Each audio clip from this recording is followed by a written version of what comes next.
লোকসকলক যি উচ্ছেদ কৰি আছে তাৰ বিৰুদ্ধে সকলোৱে ঐক্যবদ্ধভাৱে প্ৰতিবাদ সাব্যস্ত কৰিব লাগে, সকলো ঐক্যবদ্ধভাৱে সংগ্ৰাম কৰি তুলিব লাগে।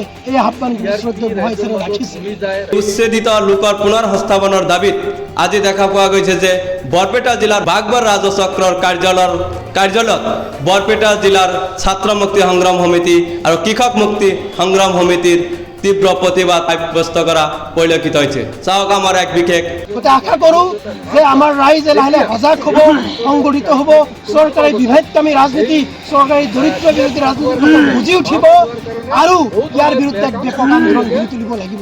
কাৰণ অসমৰ ৰাইজে এই কথাটো বুজি উঠি পাবই লাগিব যে ভূমি বেদখলটো কেৱল এটা বিশেষ সম্প্ৰদায়ৰ দৰিদ্ৰ লোকসকলে নকৰে আৰু ইয়াত কোনো ষড়যন্ত্ৰ নাই। উজনি অসমৰ জনজাতি লোকসকলৰ তথাকথিত খাস অসমীয়ামূলক লোকসকলেও চৰকাৰী ভূমি বেদখল কৰিবলৈ বাধ্য, কিয়নো অসমৰ আটাইতকৈ যিটো গুৰুত্বপূৰ্ণ সমস্যা সেই সমস্যাটো হৈছে বানপানী আৰু গৰাখহনীয়াৰ সমস্যা।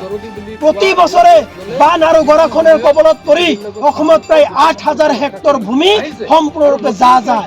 ৮,০০০ হেক্টৰ ভূমি মানে কেৱল ভূমি নাযায়, সেই ভূমিৰ ওপৰত বসবাস কৰি থকা আপোনালোকৰ দৰে দৰিদ্ৰ লোকসকলৰ ঘৰ বাৰী মাটি ভেটি এনেকুৱা ধৰণে লাখ লাখ লোকৰ মাটি ভেটি উঠি যা গৈছে। এই লোকসকল জীয়াই থকাৰ কাৰণতে আচলতে তেওঁলোকে বাধ্য হৈ গৈ বৰ্তমানৰ আমাৰ ৰাইজৰ দলৰ সন্মানীয় সাধাৰণ সম্পাদক ৰফিকুল ইছলাম ডাঙৰীয়াই কৈছে যে এই আমাৰ চৰকাৰৰ, এই আমাৰ জিলা প্ৰশাসনৰ যিটো চৰিত্ৰ, এই চৰিত্ৰটো হ'ল পুঁজিপতিৰ চৰিত্ৰ।